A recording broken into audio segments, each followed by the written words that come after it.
Ich rufe euch, unheiligste aller Mächte, füllt mich mit eurer Macht, verwandelt mich in euren Vollstrecker, erlaubt mir euer Werk zu vollbringen. Nadnavitiash, Nadnavitiash, Nadnavitiash. Great powers of the shitstorm, I summon you.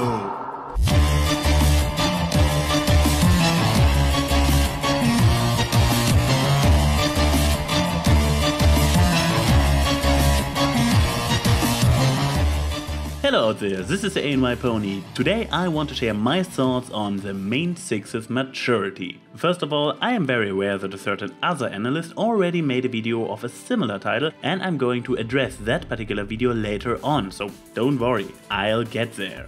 Basically, this video is a reaction to the reactions I got in the comment section of my reaction video to Andy's reaction video to the news that Megan McCarthy supposedly stated at BabsCon that Rary Spike will quote-unquote never happen, which turned out to be an extreme overreaction to what she actually said. With the backstory of this video undoubtedly clear now, let's start with the question that rekindled my interest in the entire maturity debate.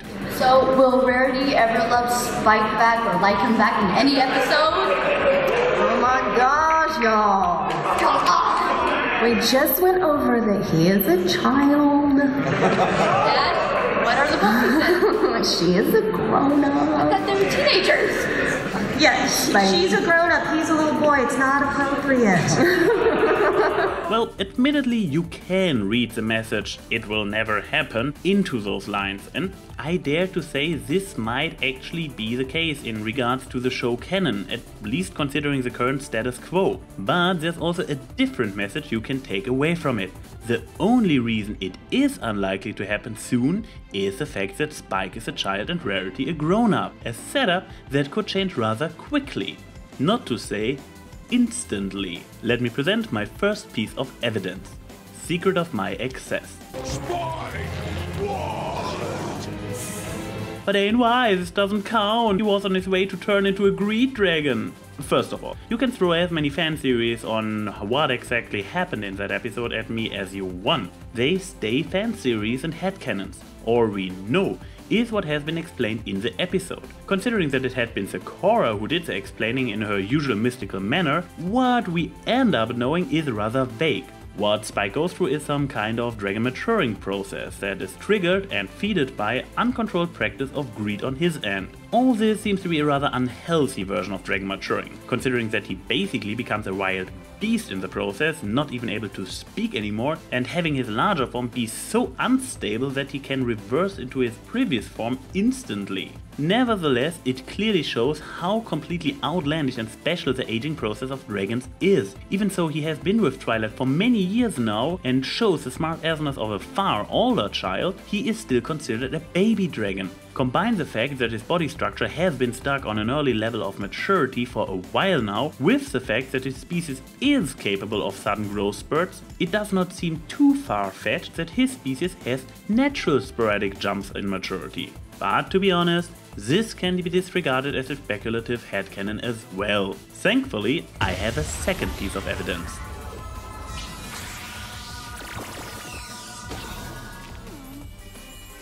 There are different theories on the age of Twilight in that scene. Some say she is only about 5, others go up until 10. Considering the context this story has been told in, she is still younger than the CMC, and those are in their later years of elementary school. That puts Twilight approximately at the age of 7, maybe 8 years old.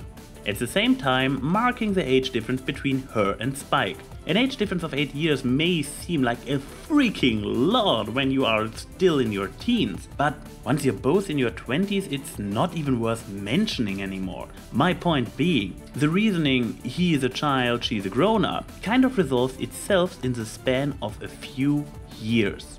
So yeah, Rary Spike shippers go nuts!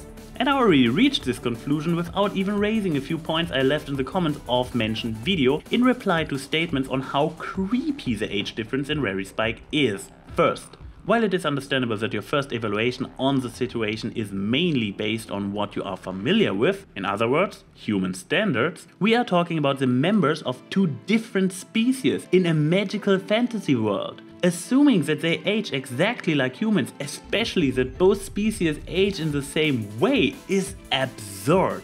Second, even ignoring the completely different species aspect I just brought up, considering a larger age difference in and of itself as creepy, is your social programming speaking. You think in modern days Western standards. In different cultures or only a few dozen or so generations back, a large age difference is not such a big deal. Admitted, I can see a lot of reasons why similar ages make a lot of things easier in a relationship. But condemning such a couple by default just because of their age has no objective justification. In my eyes, the only thing that really matters is that both parties involved reach the necessary mental state to understand what they are doing and are able to actually consent. All this brings me to the following conclusion. Taking years as a measurement for the maturity is, especially in the context of MLP, fallacious. And this does not only apply to shipping, but to the show in general. I guess this is a perfect moment to address this certain other video that also took a look at the age of the main six with a declared focus on how old the characters are in years. In case you have been banished to the moon for the last 1000 years, I am talking about DigiBrony's big breakthrough video, which is still, a year later, his second most viewed video, only beaten by the one video in which he declares himself a fucking Alicorn princess. So, considering that I went out of my way in the previous part of this video to make a point how wrong it is to make a deal out of the pony's age to begin with, I must utterly despise his video, don't I? If you think so, you could not be more wrong. I actually consider it, agreeing with the public opinion here, one of his best. He makes a very solid point, adduces empiric evidence from the show as well as real life, and eventually backs his theory up with Malcolm Gladwell's 10,000 hour rule. However, no matter how really well put together and reasonable his theory is, it still continues being a theory. And Digi never tried to hide that fact. Throughout the entire video, he constantly uses phrases like probably, assuming, and it seems. This is actually one of the aspects of his writing I highly respect him for. He does not present his observations as facts, but as observations. People tend to overlook that and use statements like, thanks to Digi we know how old they are, as actual arguments in a discussion. Nevertheless, even if he is spot on and the main six are actually only 15 years old at the time of the first and second season, for all the reasons I brought up earlier, and believe it or not, Digi makes similar points in his video as well, we could and should not confuse Equestria with the reality. Pony society works utterly different from ours. The main six resemble in their roles as they are presented in the show fully realized adults in their mid-20s. Some of them already have their own boutique and operate their own business or run a family farm while raising their little sister, while others are still busy learning their profession or finding their own direction in life. I count individuals in such stages in their life as mature, no matter what their number on their driver's license says. Not to mention that 18, 21 or whatever age turns you officially into an adult in your respective country is a relatively new concept. Just a few hundred years ago, you were considered an adult with 13. Why did it change so drastically and we are denied official adulthood for a couple more years nowadays? Basically because in most quote-unquote civilized countries, we waste the majority of our time until we are 18 in messed up, all over the place education systems. I know teenagers in real life who have both feet planted firmly on the ground, as well as people in their mid-30s who are stuck on the maturity level of 3-year-olds, being completely focused on themselves without even the capability of empathy. Age might provide a convenient rule of thumb for how far an individual mentally probably is, but in fact, it is completely and utterly useless. Back to MLP. Now you might get an idea why I consider the concept of degrading the main six down to superficial boy-crazy high school students for the movies so unworthy. Their age might be the same as for their pony counterparts, but their maturity and position in life surely isn't. And don't even get me started on Spike. He is at least 5 years old, taking the most extreme theories out there in account. More likely close to 10. And you turn him into a puppy?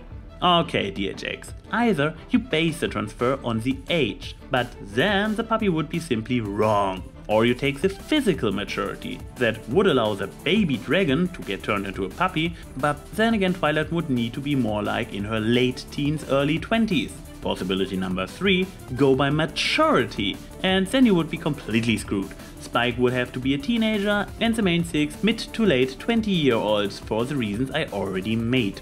So, what should we take away from this video about the maturity of the main 6? First, don't look at their age when you're talking about something that actually relates to their level of maturity, like for example shipping, if transferring them into a high school setup is a good idea, or if you are a pedophile just for fancying one of them. Second, if you want to talk about their age after all, do what Digi did. Acknowledge the fact that the Equestrian society is from the ground up completely different from ours. Somewhere around the age of 15 to 17, they are already at a stage in life most of us only reach during our mid-20s. Third, they are ponies and a dragon.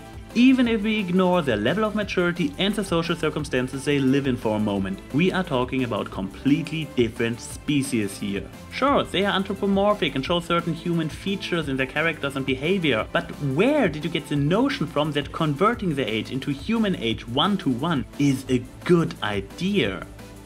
This is TheAnYPony saying see you soon.